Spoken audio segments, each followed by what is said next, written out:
Selamat pagi saudara-saudara dikasih Kristus. Kita mengawali hari baru dengan mendengarkan firman Tuhan yang diambil dari Injil Yohanes bab 8 ayat 1 sampai dengan 11. Tuhan bersamamu. Inilah Injil suci menurut Santo Yohanes. Sekali peristiwa Yesus pergi ke Bukit Zaitun, dan pagi-pagi benar ia berada lagi di bait Allah, dan seluruh rakyat datang kepadanya. Yesus duduk dan mengajar mereka. Maka ahli-ahli Taurat dan orang-orang Farisi membawa kepada Yesus seorang perempuan yang kedapatan berbuat zina. Mereka menempatkan perempuan itu di tengah-tengah, lalu berkata kepada Yesus, "Rabi, perempuan ini tertangkap basah ketika ia sedang berbuat zina. Musa dalam hukum Taurat memerintahkan kita untuk melempari dengan batu perempuan-perempuan yang demikian. Apakah pendapatmu tentang hal ini?" Mereka mengatakan hal itu untuk mencoba Yesus, supaya mereka memperoleh sesuatu untuk menyalahkannya. Tetapi Yesus membungkuk lalu menulis di tanah dengan jarinya. Dan ketika mereka terus-menerus bertanya kepadanya, ia pun bangkit berdiri lalu berkata kepada mereka, "Barang siapa di antara kamu tidak berdosa, hendaklah ia yang pertama melemparkan batu kepada perempuan itu." Lalu Yesus membungkuk pula dan menulis di tanah. Tetapi setelah mendengar perkataan itu, pergilah mereka seorang demi seorang, mulai dari yang tertua.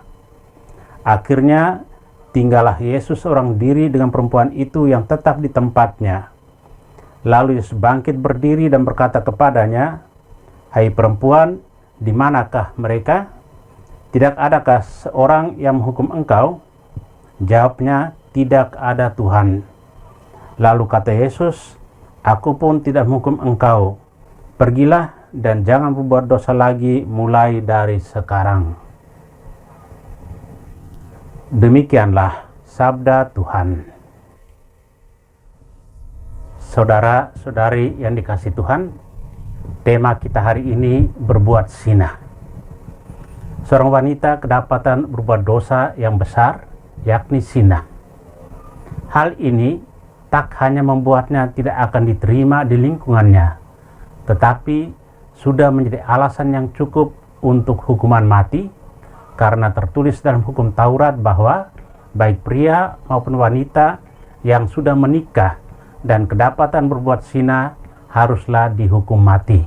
Demikian juga pria atau wanita yang belum menikah tetapi kedapatan berbuat demikian akan dikenakan hukuman dilempari dengan batu.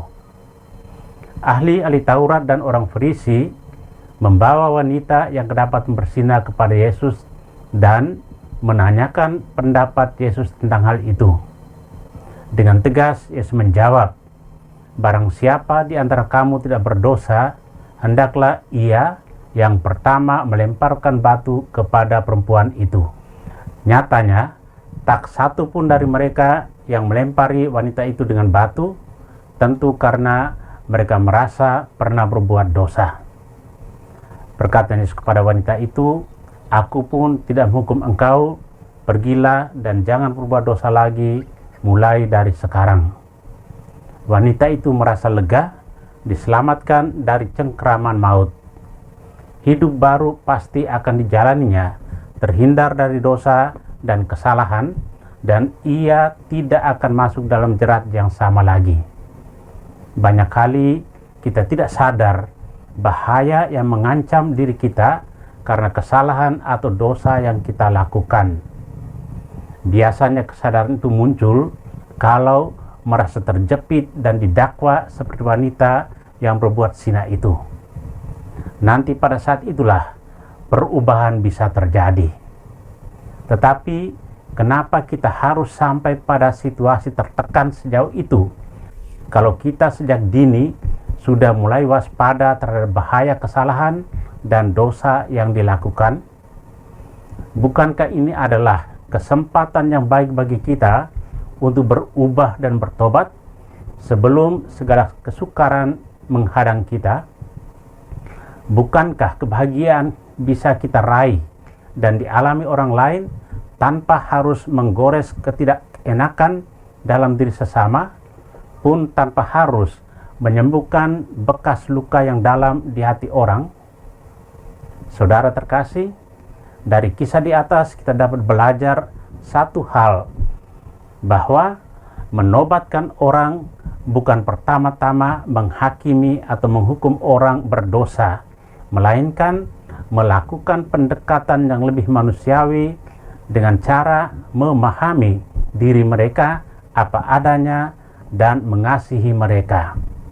Maka marilah kita memiliki semangat yang sama dengan Tuhan Yesus, yaitu mampu mengerti sesama yang berdosa dan mengasihi mereka dengan memberinya kesempatan untuk mengubah sikap. Tuhan memberkati kita. Amin. Marilah kita berdoa. Tuhan, pagi ini kembali kami naikkan syukur dan permohonan.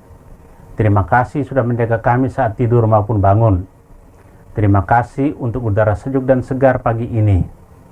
Bukalah mata hati kami, mampukan kami memandang kemurahan dan karya-Mu, serta memuji dan memuliakan-Mu melalui pekerjaan dan pelayanan kami hari ini. Bimbinglah kami selalu untuk menyadari kesalahan kami dan bertobat, sehingga kami sungguh rendah hati, mau membuka hati dan siap menerima rahmat-Mu yang tinggal dalam hati kami. Kristus terang dunia, berkatilah keluarga kami, jadikanlah kami alat kasih-Mu dan pantaskanlah kami menjadi hamba-Mu yang setia. Amin. Tuhan bersamamu. Semoga kita sekalian, orang-orang yang kita kasih dan doakan, seluruh aktivitas kita hari ini dilindungi, dibimbing, dan diberkati oleh Allah yang Maha Kuasa, Bapa dan Putra dan Roh Kudus. Amin.